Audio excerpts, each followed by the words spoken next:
সংকট যেটা আসলে সেটা হচ্ছে মানবসৃষ্ট সংকটটা হচ্ছে এখানে যে সংকটটা বিশ্বব্যাপী আছে সেটাকে বেশ কয়েক গুণ বাড়িয়ে দিচ্ছে আমরা বিভিন্ন পক্ষ।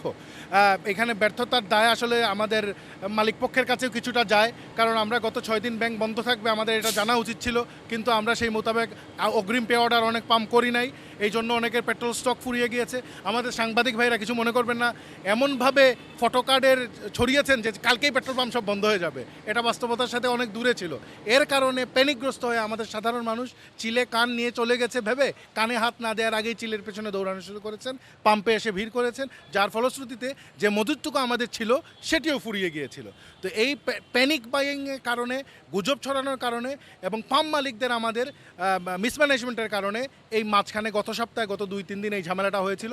ব্যাংক খোলার সাথে সাথে পেট্রোল পাম্পগুলো তাদের পর্যাপ্ত তেল পাচ্ছে, ডিজেলের একটা সংকট আছে, এটা বিশ্বব্যাপী সংকট আছে। কালকে আপনারা ইন্ডিয়াতে দেখেছেন, ফিলিপিনে দেখেছেন, মালয়েশিয়াতে দেখেছেন। তো আমাদের এই এশিয়া, সাউথ এশিয়া এবং সাউথ ইস্ট এশিয়া আমরা তো হুরমুজ প্রণালীর উপর অনেকটা নির্ভরশীল ডিজেলের জন্য।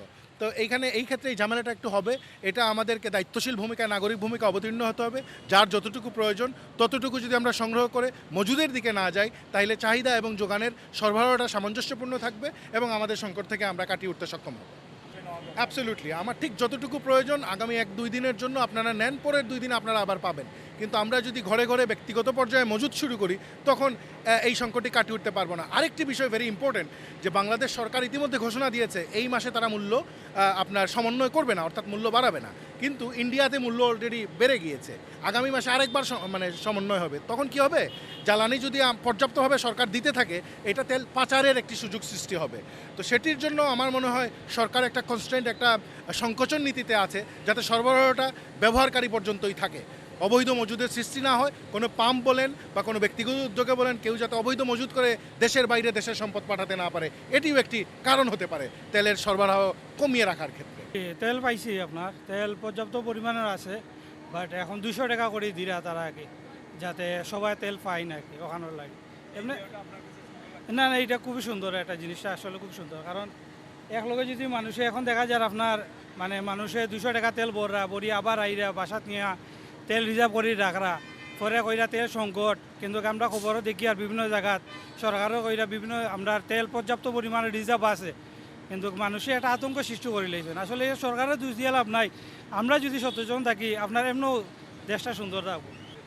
তেলের যতটুকু সংকট অতটুকু সংকট মনে হচ্ছে না। এক কারণ যার যতটুকু প্রয়োজন তেলের, তার চাইতে তাদের চাহিদা এখন বর্তমানে বেশি দেওয়া হচ্ছে।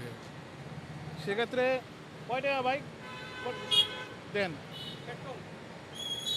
সেক্ষেত্রে আপনার সরকার তেল লিমিট করে 200 টাকা 300 টাকা, সেক্ষেত্রে তেল সবাই পাচ্ছে মোটামুটি। এখন কিছু কিছু ব্যক্তি আছে তারা অতি উৎসাহী হয়ে তেল মজুত করতেছে, এটা আসলে ঠিক না। তেলের দাম বৃদ্ধি পাক কিংবা তেলের সংকট থাকুক, সবাই সংকটের মুহূর্তে যদি সচেতনার সাথে ব্যবহার করে তাহলে তেলের সংকট থাকবে না। আপনি আসলে আমাকে দেখছেন, আমি এইমাত্র আসলাম, আমার কয় মিনিট আমি দাঁড়াইলাম, 2 মিনিট। এটা তো স্বাভাবিক, এটা সবসময়ই থাকে।